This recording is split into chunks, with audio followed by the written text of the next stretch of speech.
vous allez m'expliquer. Bon, on va peut-être arrêter là. On va commencer le... Je crois qu'il y a quelque chose qu'il faut qu'on n'oublie pas. Hein, c'est que dans ces textes, il y a plusieurs temps qui sont superposés. Le temps de la communauté de Saint Matthieu, le temps de la communauté de Saint Matthieu, et le temps de Jésus. C'est le plus simple. Ces deux temps sont continuellement en interférence l'un avec l'autre. C'est un peu pour ça que j'ai commencé par lire le texte sur les faux prophètes. Parce que on a perdu le souvenir de ça, mais les premières communautés chrétiennes, parmi les ministères, il y avait des prophètes.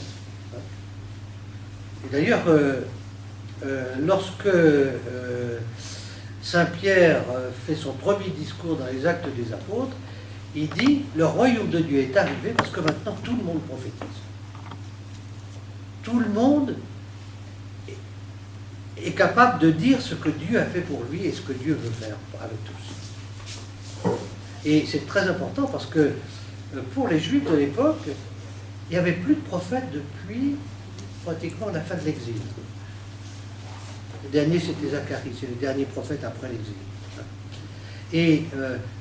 Et la question, c'était, mais s'il n'y a plus de prophète, alors est-ce que Dieu se tait? Et donc, l'importance du prophétisme dans les premières communautés chrétiennes, c'est très important. On les voit on en voit quelques exemplaires comme ça dans les Actes des Apôtres. Hein. Mais tard, maintenant, jusqu'au IIe siècle, hein, au bout d'un certain temps, il va y avoir des problèmes dans les communautés chrétiennes, parce que ces prophètes, ils sont incontrôlables par moment. Hein. Et donc, comme le ministère des responsables de communautés représente, on a affiné le profil du poste, hein, et donc ce sont des gens qui sont chargés surtout de la stabilité de la communauté, hein, pas de débordement. On voit ça déjà dans les épîtres de Paul, et surtout dans les dernières épîtres qu'on appelle les épîtres pastorales. Hein. Ces ministères prophétiques, un peu spontanés dans la première Église, vont finir par quasiment disparaître. Et ils vont réapparaître régulièrement dans l'Église quand même, parce que François d'Assise, c'est de ce type. Hein, parce que l'Église a vraiment besoin de ça en permanence. Hein. Mais c'est jamais simple. Hein. Ce n'est jamais simple. Hein. Alors, dans la communauté de Matthieu, on se demande quels sont les critères pour distinguer les vrais prophètes. Les vrais prophètes, comme j'ai dit tout à l'heure, c'est ceux qui mettent en accord leur propre vie avec leurs paroles. Parce qu'il y a des gens qui parlent très bien, mais vous savez, pas si fier. Et donc là, quand il est question des prophètes, il est question des problèmes de la communauté. Jésus n'a pas dans son ministère, n'a pas eu à se confronter à des faux prophètes. Hein. Donc on est bien là. L'histoire de la barque, hein, l'histoire de la barque. Vous savez, très tôt, l'Église a été comparée à une barque. Hein. Hein. Et donc là, on est avec l'histoire de la barque, Jésus qui dort dans la barque, ces communautés chrétiennes qui sont ballottées dans tous les sens et qui se disent, où Jésus est où? Hein. Et il dort mais il est là. Hein. Il dort mais il est là. Hein. Et je suis avec vous jusqu'à la fin du monde. Hein. Les tempêtes n'ont jamais manqué dans les communautés chrétiennes, comme elles n'ont jamais manqué dans les familles chrétiennes. C'est dit d'une manière claire. Hein.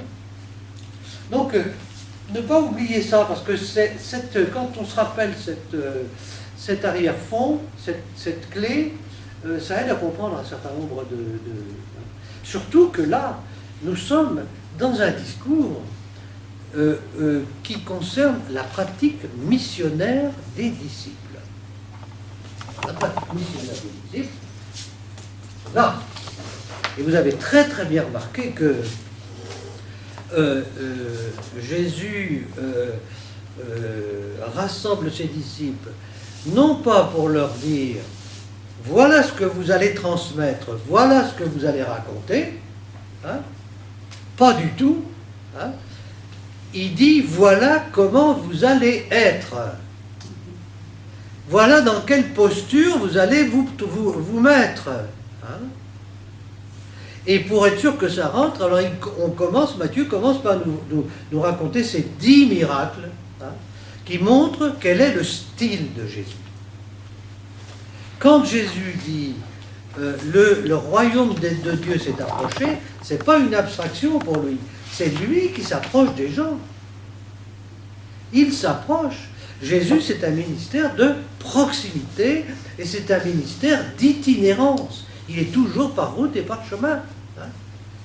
Et quand il va parler, la première instruction qu'il va faire à ses disciples, hein, eh bien, ça va être de dire, si vous voulez être mes disciples, vous rentrez dans un style de vie qui est le mien, pour que les gens ne se trompent pas.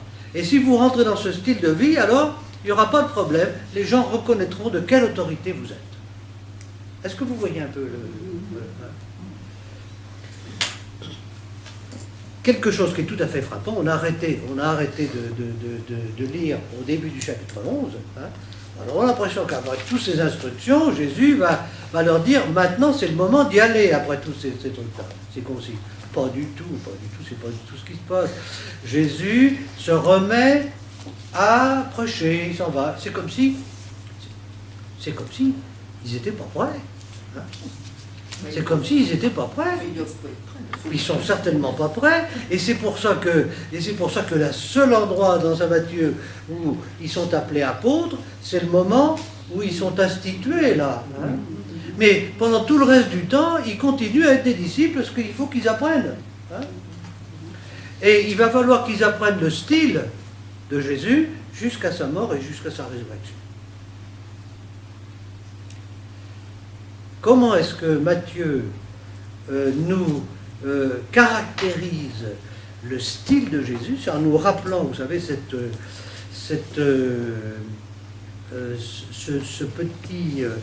petit texte d'Isaïe 53,5. Hein, vous avez toutes et toutes entendu parler des chants du serviteur, hein, dans Isaïe. C'est les textes que nous lisons à la Passion. Hein. Il a pris nos infirmités. Hein, et c'est intéressant parce que très souvent les évangélistes citent ce texte au moment de la Passion. Hein. Mais là, saint Matthieu le cite pour dire le style de Jésus. Il s'est approché. Regardez le nombre de fois où il est question de toucher. Il touche la belle-mère de Pierre, alors que les malades, on ne doit pas les toucher parce qu'ils sont impurs. Hein? Il touche les lépreux, ce qui est pire. Hein? Bon. Et il laisse les autres, il laisse les gens s'approcher. D'ailleurs, les disciples, les apôtres vont lui reprocher, surtout les enfants. Hein? Jésus va se fâcher parce qu'il veut que les gens approchent. Le royaume de Dieu s'est approché. C'est quelque chose de très concret pour Jésus. Il n'a pas loué une maison à Capharnaüm et après il a pris des rendez-vous. Jamais. Non, c'est pas de tout ça, c'est pas son style. Son style, c'est de se déplacer, de toucher. Et ça change beaucoup de choses parce que en faisant ces déplacements qui sont à la fois des déplacements géographiques et symboliques, il est en train de semer la zizanie dans l'organisation sociale juive. Et c'est cela qui ne lui sera pas pardonné. C'est quelque chose qui nous est absolument naturel, c'est de nous regrouper entre gens qui avons la même manière de voir, le même train de vie, les mêmes valeurs. Nous n'avons pas les mêmes valeurs, vous savez, c'est comme les rillettes. Bon, hein? Ça nous est c'est quelque chose qui nous est absolument naturel. Et le style de Jésus, son déplacement, c'est de pousser le coin là. Pousser le coin là. Oui. Tu as dit que le royaume de Dieu s'est approché. Est-ce que c'est approché, on ne pourrait pas faire un rapprochement avec ses rendus proches? Oui, c'est ce que j'essaie de suggérer. Hein. C'est que je crois que c'est... Vous savez, l'évangile, c'est très concret. Hein. Le royaume de Dieu, c'est pas quelque chose d'abstrait. Hein. Jésus va dire, il est en vous et il est entre vous, dans l'espace qui vous sépare et qui vous unit à l'autre. Et donc, c'est quand même formidable de voir que la première instruction apostolique, elle concerne, Jésus montre son style, hein, un style qui n'est pas du tout celui des scribes et des pharisiens qui sont des scolaires, hein, qui sont des styles d'académie, hein, absolument rien à voir avec ça.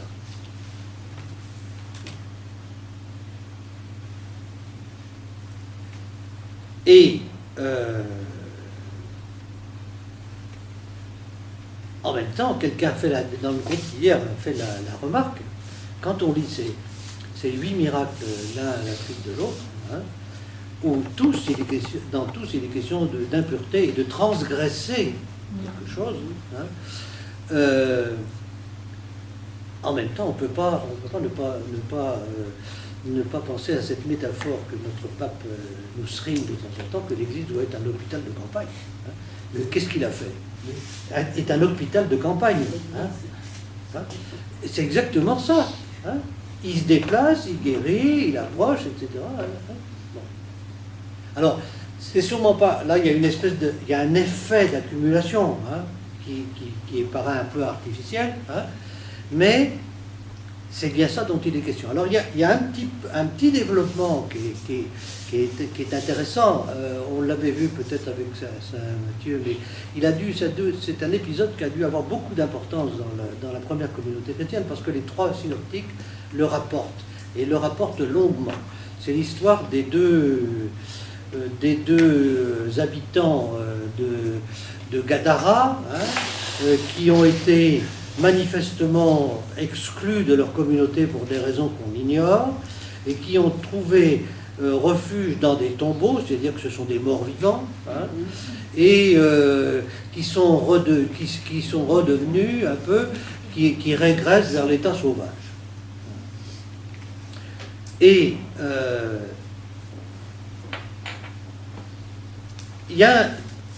on ne peut pas interpréter ça uniquement comme un fait historique. Qu'est-ce qui s'est passé exactement? Est-ce que vraiment Jésus les a envoyé les démons dans les porcs? J'en sais rien, mais en tout cas, le sens est assez clair. Les porcs, c'est ce qu'il y a d'impur. Hein.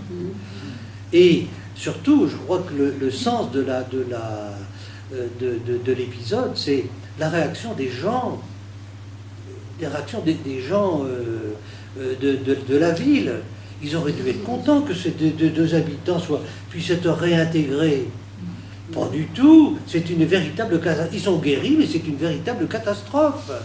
Ils avaient construit une espèce d'équilibre dans leur ville avec cette exclusion. Hein. Et voilà que Jésus transgresse et remet tout à zéro. Hein. Et voilà qu'il manifeste quelles sont leurs véritables valeurs. Leurs véritables valeurs, c'est les troupeaux de porcs, etc., hein, qui sont bien plus importants que la guérison de ces 2 habitants. Hein. Bon. Donc, on a beaucoup de peine maintenant à retrouver le substrat existentiel, hein, de ces possessions, parce que en même temps, tout est mêlé dans ce monde. Hein. Les impuretés légales, les maladies mentales, les maladies physiques, hein, les possessions, tout ça relève du même monde, du désordre. Hein. Et donc, traiter le désordre, c'est le but de la loi. Hein. Contenir la violence, contrôler le désordre, hein, c'est lutter contre la folie. Hein. C'est ça qui nous fait peur, la folie aussi. Hein. Nous avons peur de la mort et nous avons peur de la folie. Hein. Pour nous protéger de la folie, alors nous excluons les autres et nous fabriquons des théories et nous renforçons en permanence notre identité et souvent contre. Hein. Jésus intervient là. Parce que c'est dans la refabrication en permanence de tout ce cloisonnement que se dissout l'humanité dans son unité. Et la Bible a une catégorie essentielle dès la première page, c'est que l'humanité est une. Nous sommes tous Adam. Et par conséquent, nous sommes tous reliés les uns aux autres. Et ce lien que nous avons les uns avec les autres, quoi qu'il en soit de tous les cloisonnements que nous fabriquons pour nous protéger, eh bien, il est continuellement sous le regard de Dieu. Et Jésus vient nous rappeler ça en permanence. Est-ce que vous voyez un peu ce que je veux dire? C'est pas pour rien que saint Paul dit il est le nouvel Adam. Hein, et que après sa résurrection, son corps va devenir complètement extensif. Hein, et qui va tous nous contenir dans son corps, comme s'il n'y avait qu'un seul homme. Hein? C'est ça les images, hein? Et l'image et les représentations. Donc, ce style de rapprochement qui fait que non, tu peux t'approcher du malade. Tu peux t'approcher du malade. Ça te fait peur. D'accord, ça te fait peur. Tu vas t'approcher, tu vas voir que c'est possible. Hein? Tu vas t'approcher du malade mental. Oui, c'est possible. Hein? Et qu'est-ce qu'ils vont dire à côté, les gens? Hein? Bon. Il s'est mis dans cette situation où d'être critiqué en permanence par les gens chargés justement de la légitimité de tous les cloisonnements, les scribes et les pharisiens. Il n'y a pas de message plus actuel, évidemment. Il y a un... Parce qu'aujourd'hui, on a fait beaucoup de progrès. Non seulement on a des cloisons symboliques, mais on a des murs en dur.